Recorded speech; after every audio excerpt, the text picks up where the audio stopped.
Se conocieron hoy los últimos datos de pobreza de la gestión de Mauricio Macri, que nos dejó mucho más pobreza que en el 2015, Fernando.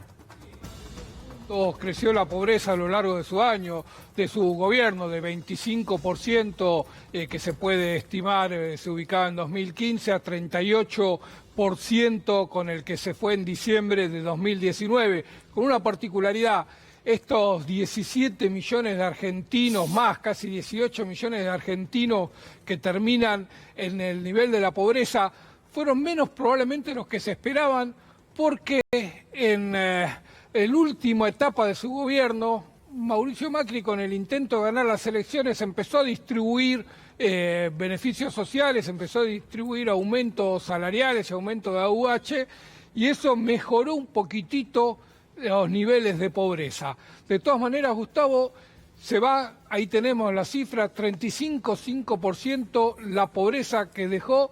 16 millones es un poquito más cuando haces la cuenta de todo el país, 17 millones y medio de pobres hay en la Argentina, cuando tomás en cuenta toda la población de Argentina y no solo los 32 centros urbanos que mide el INDEC.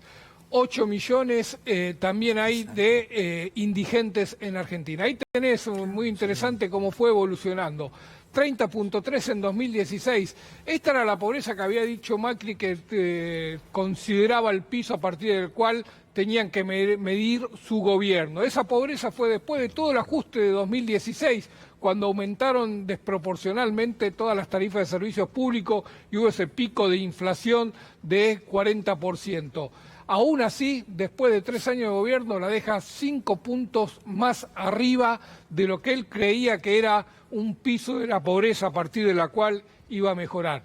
Y todo siempre hay un antes y después del 2018, un antes y después de la crisis financiera y cambiaria que arrancó en abril cuando los socios del gobierno de Macri se retiraron de Argentina, empezando por el JP Morgan, y obligaron al gobierno a acudir al FMI. A partir de ahí empieza el verdadero ajuste que llevó adelante Macri y esos son los niveles de pobreza que dejó. Y 8% de indigencia, que es una cifra muy elevada, ¿eh? Sí. 8% de indigencia, gente que prácticamente no tiene para comer en la Argentina. Gustavo, en enero de este año, para marcar un antes y un después, el coeficiente de variación salarial, esto es el aumento de los salarios que mide el INDEC, tuvo en promedio una mejora de 6% frente a una inflación que ese mes estuvo en el 3%. Bueno, mirá qué bien las medidas del nuevo gobierno, cómo empezaban a impactar positivamente en la economía y en los salarios. Lamentablemente tenemos ahora